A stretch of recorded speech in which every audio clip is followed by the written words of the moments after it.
This podcast is brought to you in part by P&P Games, your online source for everything video games. Visit their website at pnpgames.com or at one of their 3 retail locations in Winnipeg, Manitoba.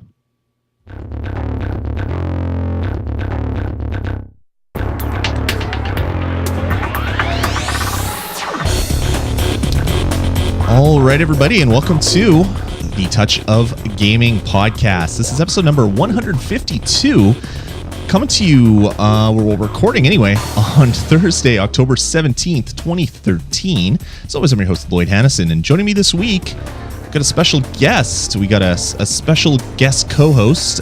Jared could not be here this week, so in his stead, we have Will Kelley. Will, thank you for joining me today on the show.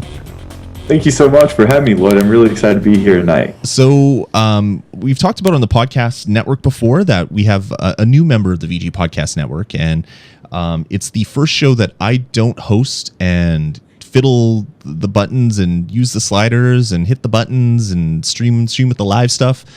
This is a show that is yours, and you do it at Inside Infinity, InsideInfinity.com, correct? Inside DisneyInfinity.com. Sorry, I keep getting that URL wrong. But you're releasing it also on the network as a way to kind of share some audiences, get some cross promo stuff going, and really just kind of get it here on the VG Podcast Network. So thanks again to you for agreeing to join the network. It's an awesome show. If you guys haven't checked it out already, check it out either at VGPodcast.com or InsideDisneyInfinity.com. So, Will, why don't you introduce yourself if the people don't know you, if they've never listened to your show? All right. Well, thanks, Lloyd. And I actually feel honored to know that our show is the first show on the VG Podcast Network that isn't run by you. And I hope to have you on the show soon sometimes, because I know you're a big Disney Infinity fan yourself. Yeah, pretty huge. Yeah, so, as you say, I do this Disney Infinity focused podcast, and we just pretty much talk about all things Disney Infinity, figures, kind of our wishes for the game, and and that's pretty much it. And I'm a huge gamer. I've been a huge gamer all my life, and so I'm a iOS fanboy as well. So I'm glad to be a part of this show tonight, and I hope I can contribute well. It's going to be a good discussion. Yeah, I think it's going to be. We actually got a lot of news this week. We got a couple great reviews for you guys this week as well. So it should be a good one. But before we get into that, just wanted to mention something that I'm doing, and also Will is doing. Actually, Will started it, and I kind of jumped in at the last minute to say, hey, I want to do that too. And that is Extra Life. It's kind of an annual gaming marathon to support children. You can check it out at extra-life.org. And I'm going to be jumping in this year for the first time and playing Disney Infinity for 25 hours straight, because I'm crazy, essentially is what that is. But I'm not going to be alone. There's going to be other people as well that are going to also be doing the same thing. And I'll be joining you, Will, and I'm really looking forward to it. So why don't you tell us a little bit about what the Inside Infinity podcast team is all about for Extra Life? So basically, I mean, you kind of hit the bullet points. So Extra Life is a marathon, a gaming marathon, and it's in support of Children's Miracle Networks and children's hospitals. The way it works is you create a team, and basically you look for donations for your gaming marathon, and we're going to play for 25 hours. And because the podcast kind of thought that it would be a fun idea to play Disney Infinity. I mean, it's the whole idea of Extra Life came from, there's a lot of sick kids out there that unfortunately they can't get out and they can't go out inside and play with their friends, and so they're stuck inside and they get bored, and video games is a great outlet for them. And so that's where kind of the video game connection came in. And Disney Infinity, even though most of us that have been on the podcast, and I know you and I, Lloyd, we're huge fans of it, but it's kind of a game for kids in a way. And so it's great. We have you made our 4th member, and the team is just growing. We have one of our members playing from Australia, and a couple of us here North America. So that is really exciting. And we got some special stuff planned. Not going to go into too much tonight, but listen to this week's show, and I'm sure Lloyd will be talking about it next week on his shows. But we have Yeah, Yeah, we got exciting things coming. some really cool stuff that you've been emailing me this week, and every time I get another email from you, I'm just like, oh, how can it get better? And then it gets better. So this is going to be amazing. So the event is going to be, as we said, 25 hours. I'm going to be live streaming it. Will's going to be live streaming it. You can watch it in many different places. It's going to be awesome. So we basically have people that have a PlayStation 3 version, people that have an Xbox 360 version. I have the Wii U version. So if you'd like to play with us, that's going to be part of it. We're going to hopefully be talking to some of the development team, some of the community, playing with the community, building stuff, being incoherent at 3 a.m, flying around, like flying elephants and shooting missiles. It's going to be a blast, and I hope you guys can join us, if only in spirit, by donating at one of our pages, sponsoring us for however much that you can, to support children in need in whatever city we play through. I'm going to be supporting the Children's Hospital Foundation of Manitoba. I know, Will, you're going to be supporting a local children's hospital as well. And yep, of Colorado. Colorado. And yeah, so it's going to be great, man. It's going to be a lot of fun, and I hope to see a lot of you guys out watching us, egging us on, or making fun of us for being incoherent at 3 a.m. All of that, all of the above is okay, and we fully expect it. So I'll post We links. welcome it. And we do welcome it, definitely. And I'll be posting links to all of this in the show notes as this show gets posted up on the internet. So, Extra Life, check it out.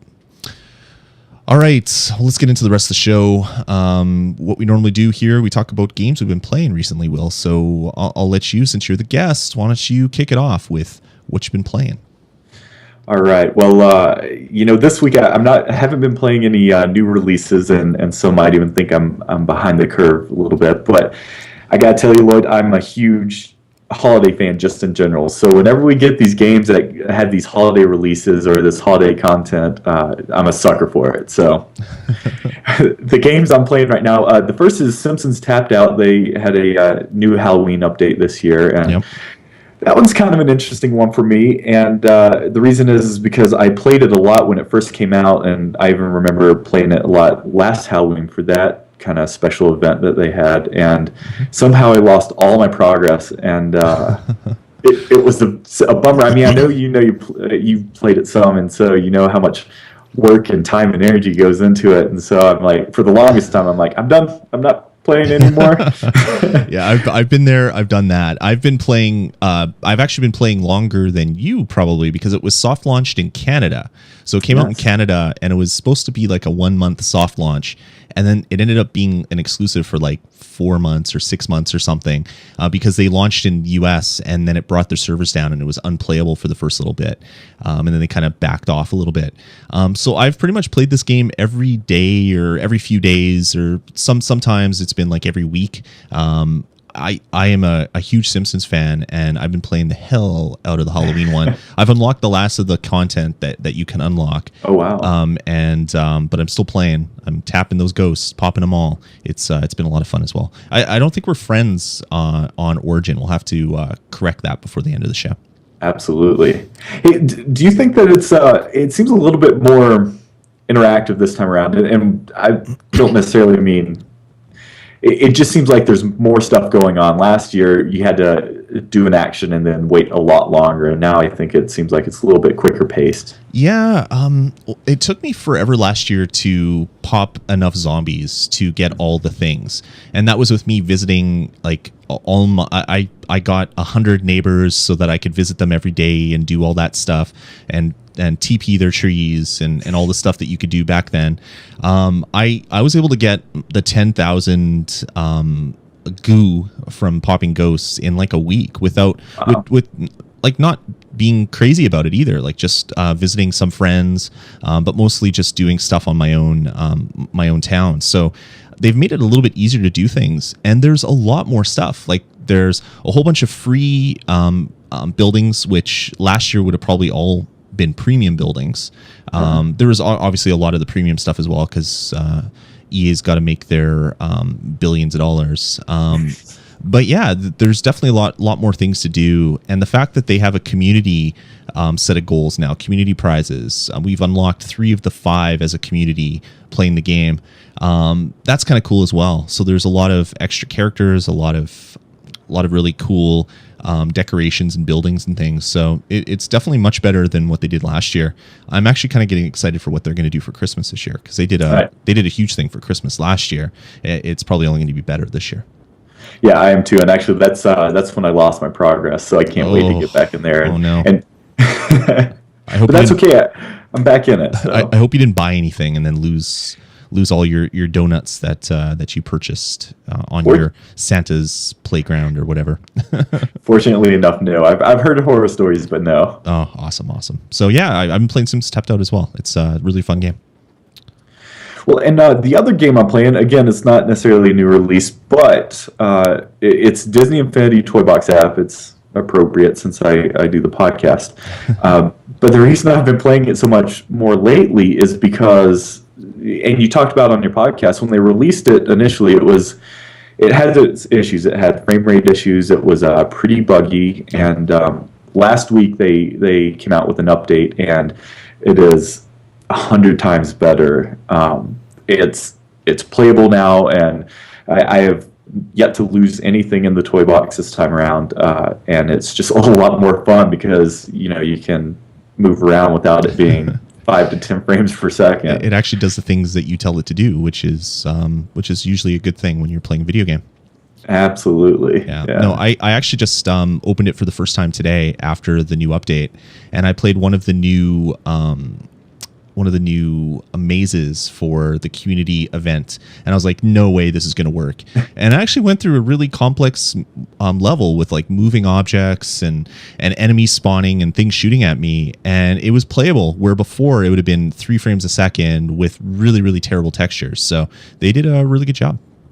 Right, they did. And that's actually that's the reason I love it so much, is because we're all busy, right? And that's why I personally love touch gaming, is because it allows you to game no matter where you're at and what you're doing. Yep. I use it now to check out all of the downloadable community toy boxes that are released each week, because it's convenient, and I can do it while I'm laying in bed and check it out for a few minutes. I don't have to sit down at my console to do that. So totally, yeah. No, I fully get that. That's what I'm going to end up doing now, because it's sometimes it's a chore to get all the figures set up and the base set up and jump in, because my kids just want to play the toy box I made for them, and they end up having like battles for 2 hours or whatever. That's what they do in Disney Infinity. So it's nice to be able to jump in with something else and do some playtime. Definitely. Cool. All right. Well, I've been playing some stuff as well. Fists of Awesome, which is awesome, and I will be reviewing it later in this episode. Also checked out a game called Galaxoid, which I don't know, Will, if you've listened to enough shows to know that I'm a huge retro gamer. I love old arcade stuff. I love the retro stuff. So when a game comes out that looks like it was made in 1980, I immediately want to buy it, because I live in Weird Town, I guess, in Bizarre nostalgia. World. It is definitely nostalgia. So I picked up this game called Galaxoid, and if you can see, if anybody's watching the video, it looks really retro. It looks very Atari 2600, which I love. And it's like a mixture between Space Invaders and Galaxian, and it's a high score game. So you're shooting these things, and you control it by moving on one side, and you shoot by tapping the other side, and you shoot these guys, and they drop points, and you collect the points, and every once in a while you get a laser, and you can shoot the laser, and that's all. It's like super simple, super simplistic. It was 99 cents. I love it. I play it every once in a while. It's a high score game, so it's fun to get in and try to beat your high score, or just get in and do a couple levels and then close it down. So if you're looking for a bit of a retro kind of thing, you can definitely check that one out. It's called Galaxoid, and I believe it's $1 on the App Store. And the other game that I was checking out, it's called Mimpy, and it's a Crescent Moon game. Or they're publishing it, rather. And it's it's odd, but it's not odd in a bad way. It's odd because you are a dog in the game, and you are on a adventure to find your master, and it's a platformer, so you're running around. You can interact with background elements by tapping them, so it has a bit of like a hidden object kind of game element thrown into it. And then he looks like the dog from Tintin, which is kind of cool as well.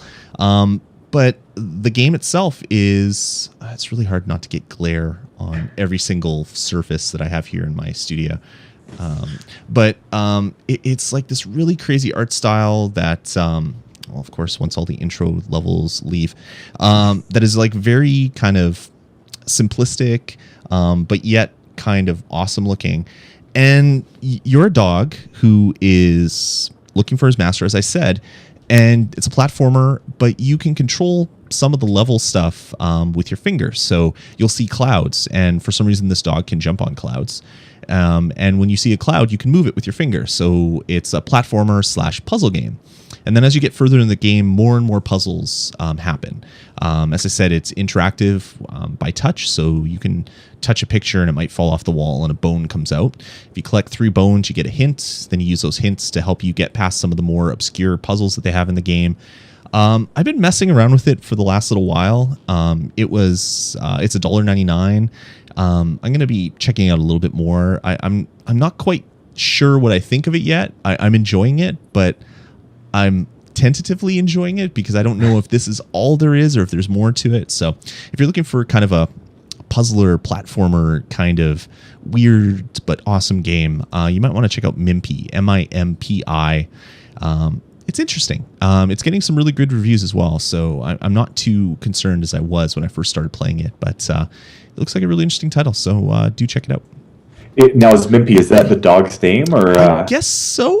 I don't know. They don't really explain it. There's like no text in the game. It's like an animation happens. The dog is sitting on his master's lap on a rocking chair. The dog is like panting, happy, and then it kind of goes down, closes its eyes, goes to sleep, and then wakes up. And he's in a room that is the same room, but it's black and white. And then it has like a little action, like move left or right to move. It kind of just shows you kind of like finger movements. So you do that, and then it tells you go to the left or go to the right. So you go to the right, and then it's like hit this side of the screen and you'll jump. Without telling it to you, it just shows you in kind of pictorial form.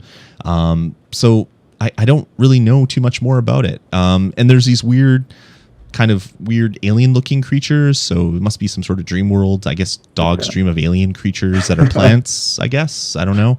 And clouds is a dog thing, I guess. But yeah, it's makes sense. I guess so, yeah.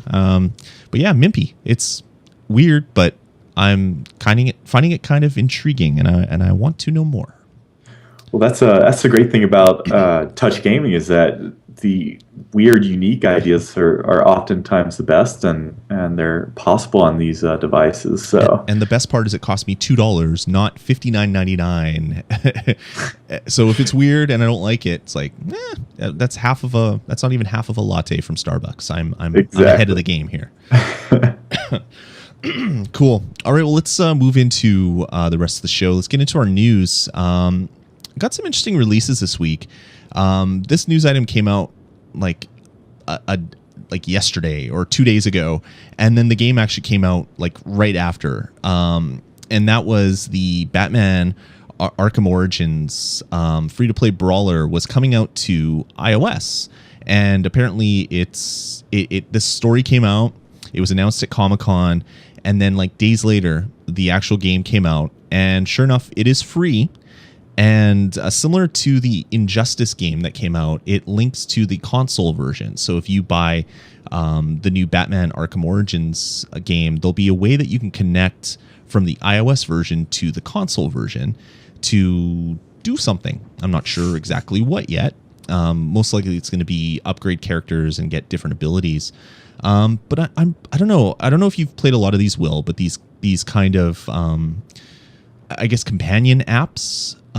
I'm really digging this, and I really hope that this is a new thing, and this thing is going to be here for a while. These free experiences on iOS that make the experience that you're paying $60 for on the console a little bit better, or something you can do away from like your couch.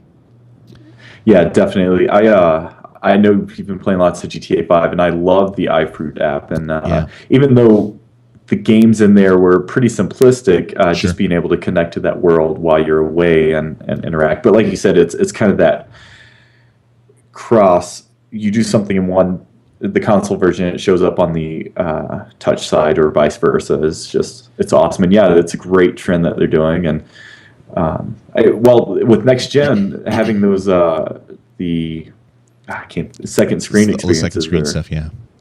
It's really cool. Like the iFruit app, like you said, it's pretty simplistic, but it's really awesome to be like sitting at work and know that I'm at 94% in my save game on GTA 5, and it's like, okay, I want to get. What do I have to get? Oh yeah, I have to get these knife. I have to go do the knife things between the buildings with the plane. I'm like, okay, which ones haven't I done? And you can actually pull up your Rockstar social club right on the device and look at all the things that you've achieved and look at all the events that you've unlocked and not. And it's just a really cool thing, and it makes sense, like because in the game you're always using your cell phone, and it just made a lot of sense to do it this way. But things like this, like a full 3D fighting game that then links to the console, is pretty cool. So I'm really interested to like Watch Dogs, when Watch Dogs comes out, where you can actually play and interact with console players for free from your iPad and either help them or screw them up. Stuff like that is really exciting. Yeah, I can't wait for that. And another one that comes to mind is it's not the Crew, but it was I think it's BioWare. Yeah, I know exactly what you're thinking of. It was kind of like the team based espionage / shooter or whatever. Yeah, RPG, I think. And yeah, and they showed some things where if you're playing on the iPad, it's the actual the world. It's like a 3D world, but it's top down on the iPad, but when you're playing on your console, it's kind of like a first or third person type thing. Yeah. They're getting pretty complex with this stuff, and I like it, and I want more of it. And any game that comes out with this type of functionality, I mean, at the very minimum, I'll check out the iPad app, and it might actually encourage me to buy the $60 console version. It's really good, and for things like this is a full featured fighting game, and you're getting it for free. Because they want you to buy the $60 game on disc, so they get more sales. They can then get better budgets for the next game that they come out with. It makes sense, but it's really good for us playing here on our lowly iOS devices to get these really cool free experiences. All right, cool. Moving on. Another big story that broke this week was they finally unveiled what the heck Angry Birds Go was. They've been teasing it. I don't know if you've been following it, Will, but they've been teasing it for months. They showed like a little image, then they showed off some cars. But it's come out. I will see. I'll turn down this music because I don't want it so loud. But essentially, Angry Birds Go is going to be a kart racer with Angry Birds. So it looks very similar to me, like a kind of a Mario Kart, or more like a Sonic and Sega All-Stars racing type thing, where you unlock powers and you have different carts and you get coins, you can buy different carts. And this will be coming out December 11th. I don't know. I was kind of growing really tired of Angry Birds, but this kind of has me really excited again, mostly because it's going to be free. And I like free, so I will play a free Angry Birds game. It's even better than the Angry Birds Star Wars 2, which was 99 cents in Universal. This one's going to be a free game that anybody can download, and then you can obviously buy premium currency to do better than your friends, to win the game. You can probably pay to win if you want, but you can also unlock other carts and things. I don't know. I'm kind of really excited about this one. Yeah, I am too, and I kind of like that Rovio is going outside of the box or their comfort zone a little bit. And giving it's us still Angry Birds, but at least you're not flinging things at buildings anymore. You're not playing Jenga, like grown-up Jenga anymore. Yeah, well, and I like that the art style is so complete as well. And a lot of the carts that they showed off, it reminded me of a lot of the Bad Piggy vehicles that you create as well, and, For and I sure. really like that. So Yeah, and it's it'll really be a cool. fun one. It's really cool because they're 3D, and it still looks kind of like their 2D counterparts. Like it's a really well done engine that they have. I'm intrigued. I'll check it out for sure. Definitely, like you said, there's nothing to lose. So Yeah, it's free. I will play a free amount worth of content for sure, and we'll see There you what go. happens. So check that one out. It'll be coming out, as we said, in December 11th, and I'm sure that we will be talking more about that on the show as we get closer and after, because it's going to be a big one, I'm pretty sure. Another big announcement, which came at, I believe, Comic-Con, was that Marvel Jump Run Smash is going to be coming to iOS devices in North America. This was previously a device that came out in Japan, or sorry, a game which came out in Japan on iOS devices, or in Korea, I believe, as well. It's coming to Windows Phone, iOS, and Android. And it is essentially a kind of an auto runner set in the Marvel universe. So if you like the Spider-Mans and Iron Mans and Hulks, and you want to play with them, you can do it in the really crazy Marvel superheroes, super deformed kind of stuff. If you've been watching any of the cartoons that are on these days, they kind of have that super deformed kind of look. Looks interesting. I guess it all depends how expensive it is and how egregious the freemium content is, if it isn't actually a freemium game. I don't know. You big Marvel fan, Will? I know you like Disney, and Disney owns Marvel, so maybe it's right up your alley. Well, I'm excited to see it. Like you, though, with Marvel and a lot of big names, if it is freemium, that's always a worry, I think. I'm always very cautiously optimistic about these games because I know you're going to hit an egregious paywall where you can play it twice, and then it's like, spend $5 to buy these gems to play more. It's like, well, no, I have very limited gaming time. I want to keep playing now. Thank you very much. Absolutely. Stuff like That's that. a gamble too, I think, when they choose that method, and when you actually you can no longer progress any sort of way where like your gameplay just stops, and they better make a very, very good first impression if that's the way they're going to do it. So. Yeah, like for sure. Like I watched some of the there's conferences for indie development, and a lot of the things kind of veer towards the freemium stuff, and they talk about users per day, and how they can do things in such a way to convince people to play every day, because then if you convince them to play every day, they want to do better, and X number of a percentage will then buy stuff, and you can scrape X number of cents per user, and it's just like, wow, this sounds really scummy. Like they're using they're using psychology to get down to kind of like our baser instincts and put that into game form to basically use your wallet as a slot machine to keep getting money from you.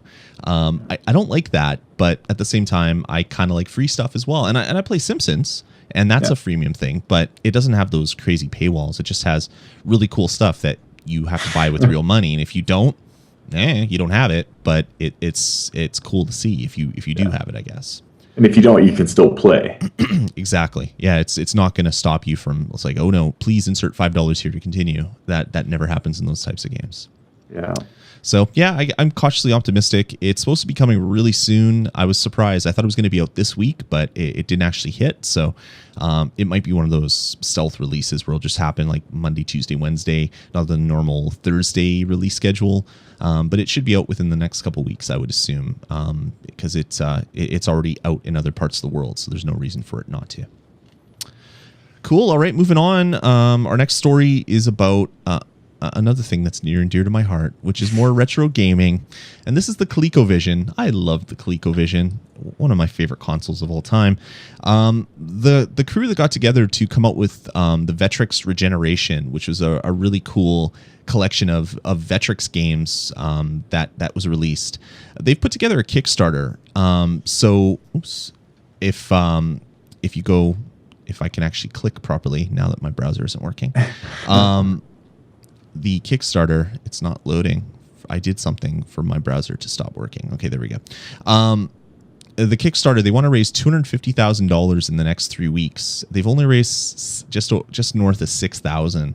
I have my doubts that this will be made, but it's a really cool project. What they want to do is they want to do for what they did for Vectrex for the ColecoVision. So they've bought the rights to do this. They've bought the rights to a bunch of Coleco published games. They're seeking out publishing rights from other games that came out on the ColecoVision to release in this package as well. I gotta love people like this because I've been playing emulation for as long as there's been emulation, but it's always, I mean, it's stealing. Like you don't own the things that you're playing most of the time. For what I've done now is I don't play emulators anymore. I'm actually waiting for the Retron 5 to come out, which will actually have cartridge slots for Super Nintendo, NES, Genesis, so I can actually play my old carts that way. But there's a lot of stuff that I played in the past because it's nostalgia, like we talked earlier, Will. And this totally hits one of those nostalgia points for me. I loved my ColecoVision, and unfortunately, all my old retro stuff was lost in a flood. I had a huge collection. I had like 70 Atari 2600 games with full boxes. I had 25 ColecoVision games or more. I had the really rare steering wheel. Like I had this huge collection of stuff, which all got lost.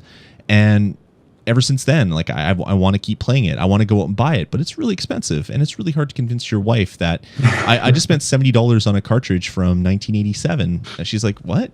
You spent more than what you paid for a game that just came out last week?" Yeah. So things like this are kind of a way for us to, or for me anyway, to experience some old games that I played a long time ago without actually having to have an old CRT that has the old UHF connectors on the back, so I can hook up the RF switch from these old units and play it the way that it was supposed to be played.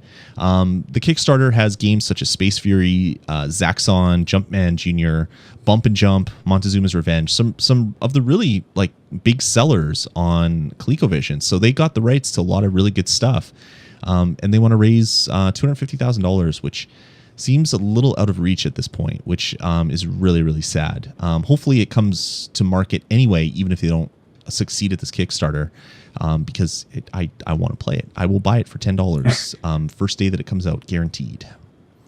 Yeah, were you I love seeing these.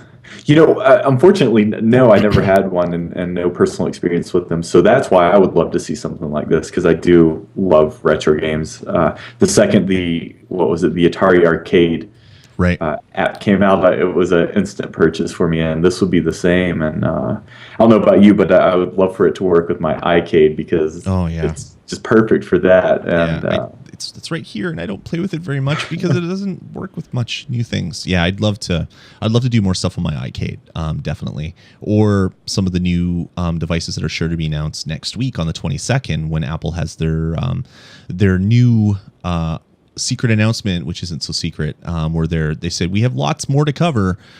So they're going to talk about the Mac Pro. They're going to talk about probably updates to the iPad and the iPad Mini. But they have Mavericks coming out, the new OS for OS 10, and then they have this device that they haven't talked about yet. The game controlled devices.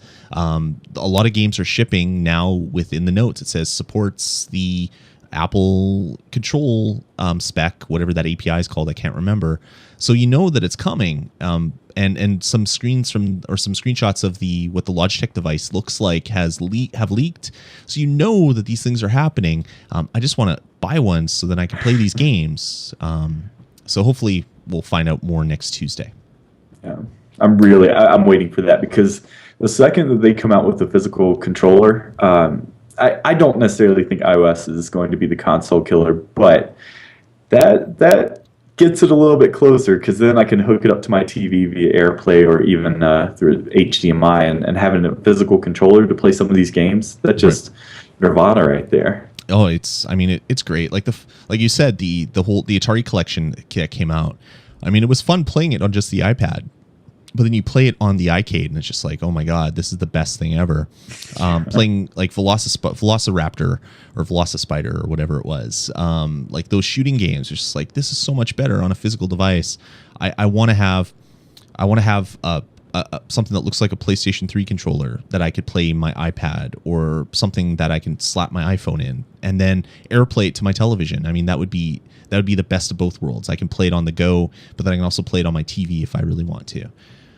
Well, and that's the constant struggle, right? I mean, no matter what, I think it's safe to say that there's some games out there that are hindered by the fact of touch controls. Totally. And you have to keep that in mind, especially when reviewing games, that the developers can only do so much, and their developers are brilliant, and so they've come out with some really creative ways to get past those barriers. But yeah, it would just be awesome if when we see those. Yeah, exactly. Like I don't know. I want this so bad to come out, and it's not out yet. I'm kind of angry it's not out, but I'm really kind of excited for when it does come out.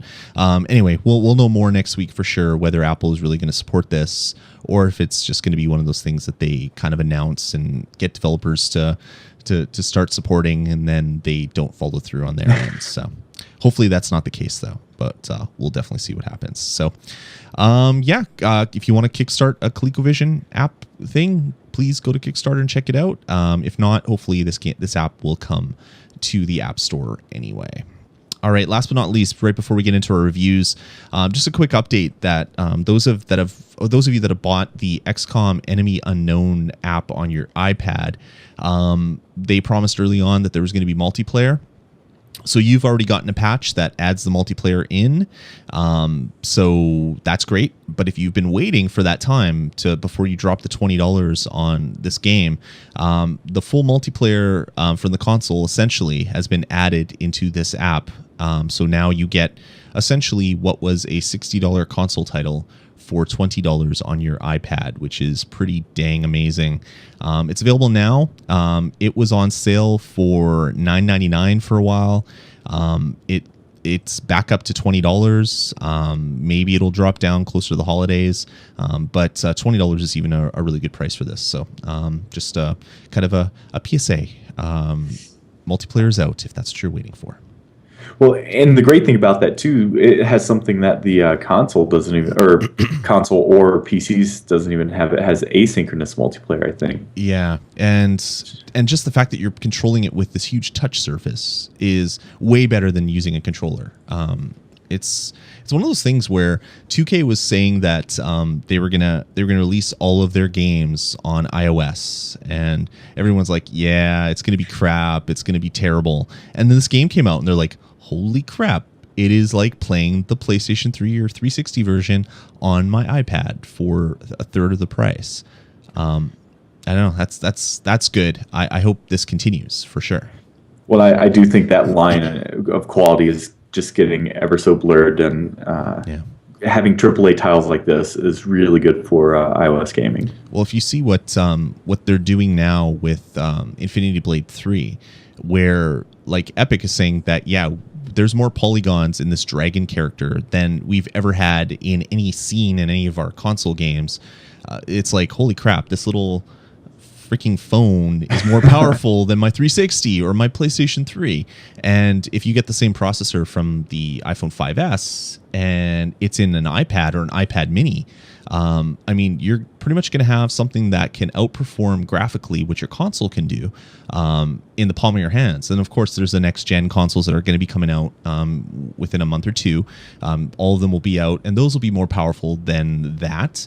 But then, iPhones update every year, so they can take advantage of these updates every single time.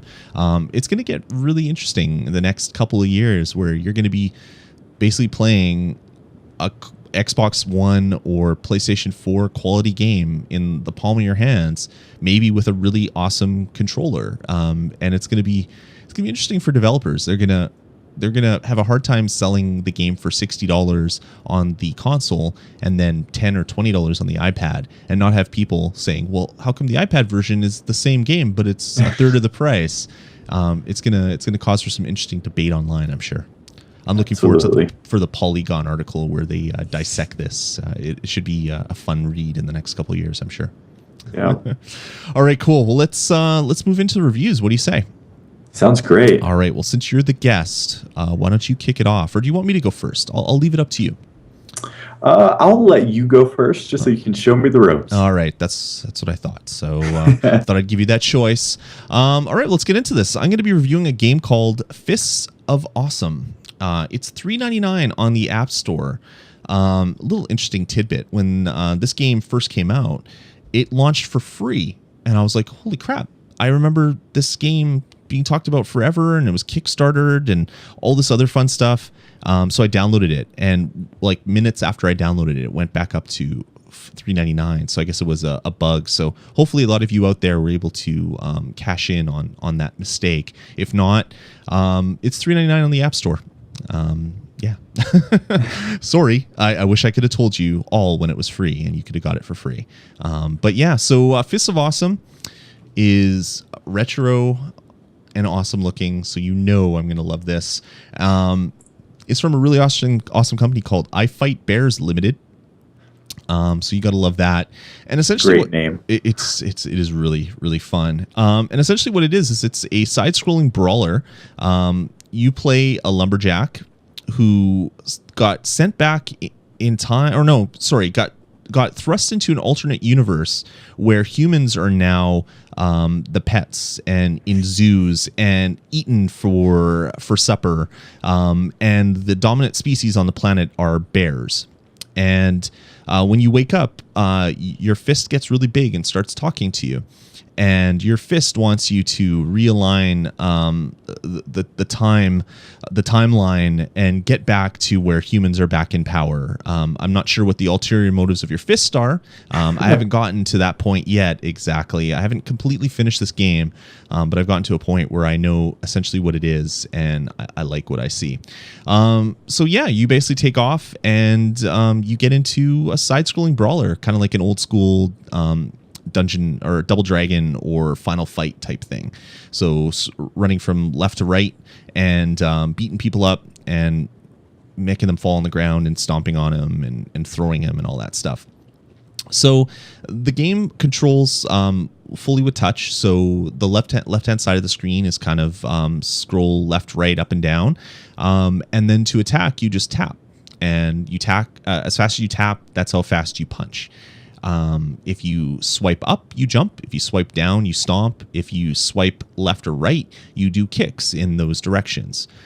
Kicks are more powerful than punches. They're slower, but they also end up stunning your enemies as well. So you can kick the enemy, stun him, walk into him, and then throw him.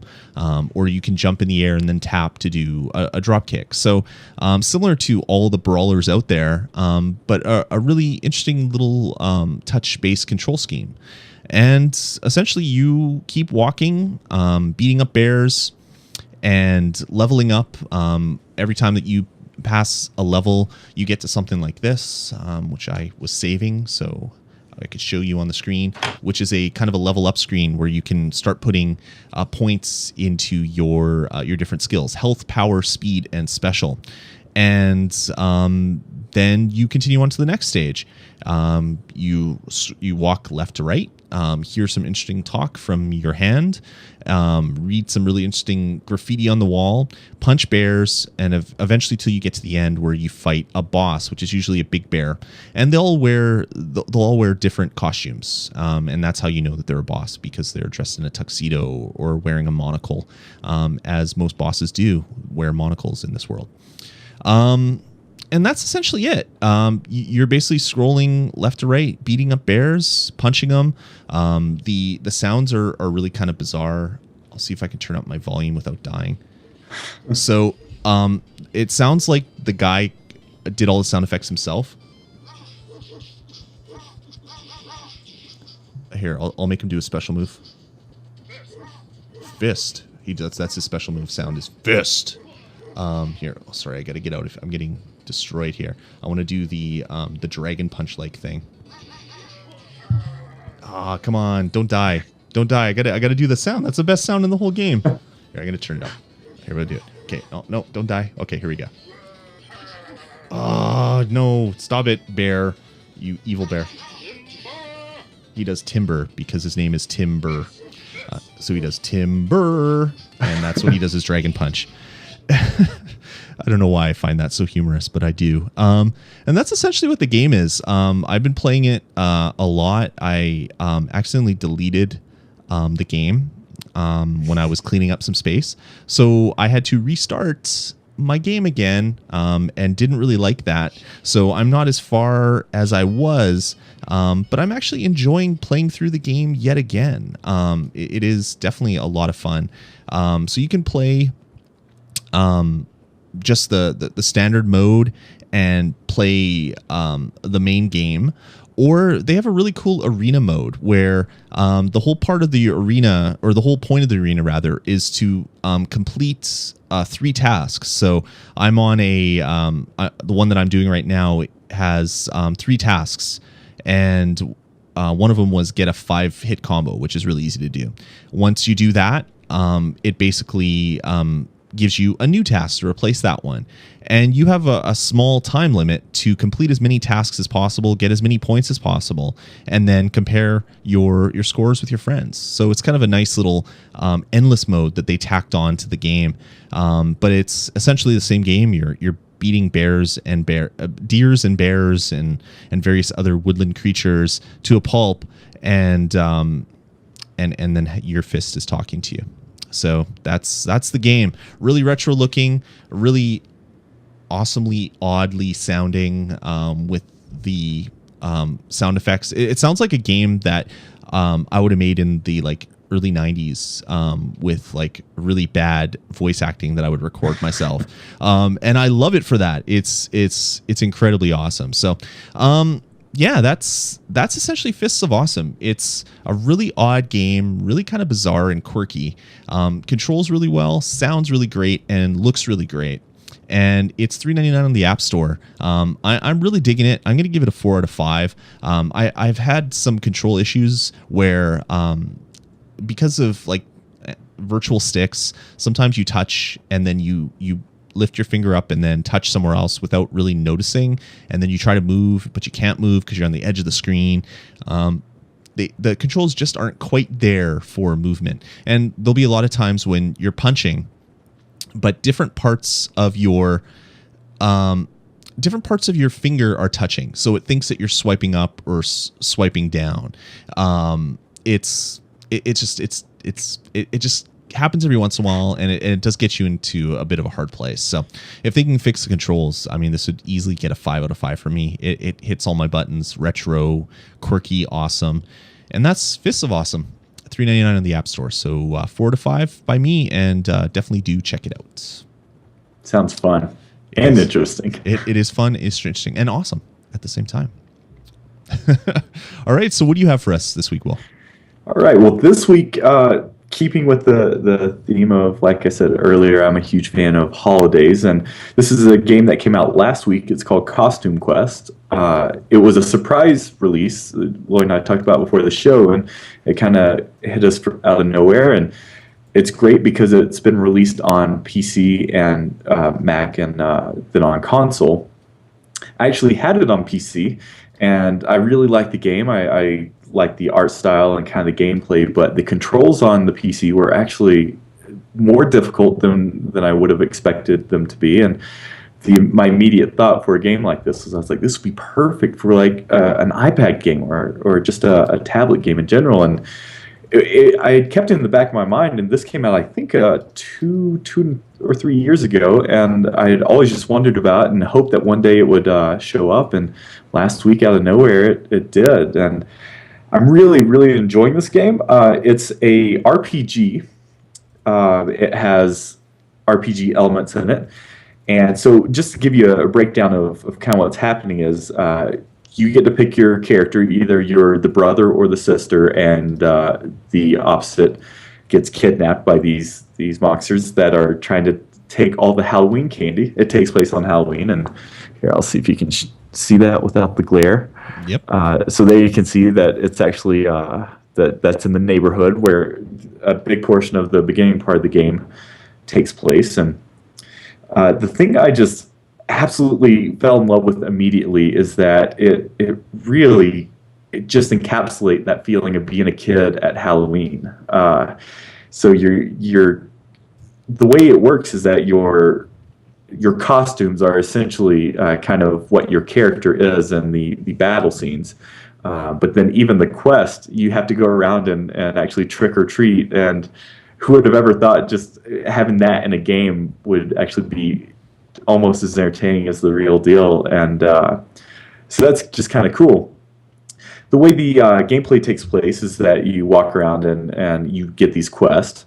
And then a lot of times you get into these battle sequences, which will take you to a battle screen. And it's cool in those scenes because when you're just kind of walking around here, let's see if you can see that again. So your costumes are pretty basic, and it's what a kid's Halloween costume would look like, you would think. And when you go into these battle screens, they turn into the kid's imagination. And for example, the lead in this situation, he is a robot. Fortunately, I can't queue up the battle scene, but when you go into those battle screens, it turns into like it looks like a Gundam style robot. And then in those scenes, it's actually a turn-based battle system, and it's just a lot of fun. You have multiple characters that are in your squad, so you can do different things and different abilities. So the action sequences are a lot of fun, but then you also have these random mini games, and you can go around and you can bob for apples to get candy, which is the money in the game. You can collect these sticky cards. Lloyd, I don't know if you remember as a kid, but I remember these little like baseball packet piece of gum that had these strange candy collectible cards in them. Yeah, I remember those. And those are actually in here, and it's so cool because it takes you back so much in so many different ways. The art style is awesome, like I said. The characters themselves are cel-shaded, and that really lends itself to kind of the cartoon aspect of these kids and their costumes. I've been really impressed with the complexity of the quest. Your quest log is always full, and when I first started the game, I got kind of confused because I didn't realize it was a full-fledged RPG, and you just start collecting all these quests that are very thematic to what you're doing or to the holiday of Halloween. And you collect new costume pieces as you go throughout the game, and so you do get to play as different, you get to battle as different characters in that way. Then you also have these really kind of neat, they're pretty basic, but these puzzle elements that you have to do certain things, and a lot of times you have to use the abilities and the attributes of the costumes to get past a certain point. For example, you need to get into a drainage ditch, but there's this water coming down, and your character says it's too cold for you to walk through. Well, one of your costume, the knight's special ability is to put the shield over your head and lost you for a second. To put the shield over your head and protect yourself, and so once you do that, you can walk underneath under the water, and so I've just been really, really impressed with the amount of content in this game. A few small minor critiques I would say is although the controls are easier in this, it's kind of the Diablo click to move style of control. You can also just rest your finger on the screen and your character will constantly move that direction. Well, that works really well, but there's times when you have to be pretty precise, and there's these ramps specifically that you have to kind of jump across, and if you don't hit it just right or control it exactly perfectly, then it's kind of difficult to do, and that can be a little frustrating. So that's one of my two complaints, really. The only other complaint I have, and it's one that is kind of understandable, again, for being a console or PC game, but sometimes the frame rate stutters. And if it was just a slowdown every once in a while when there's lots of animation going on the screen and it was just more of a visual thing, then I wouldn't mind so much. But a lot of times in some of the action sequences, the battles are kind of real-time events where you have to press a button. You have to time, kind of like a meter at a certain point and then press a button. Well, if I've noticed that if it's the screen's lagging too much or the frame rate's lagging too much, I'll press the button and it doesn't register in time, and so I miss kind of my action. And that can unfortunately be kind of frustrating, and it really affects the gameplay. more so than if it was just a visual glitch. So the bottom line, I think that this game deserves a 4 out of 5, and again, only because of those control issues. And if it was just the first issue, I would probably give it a 5, but since there's some frame rate stuff that's affecting gameplay, I'm going to have to give it a 4. But that doesn't mean this isn't a must-play.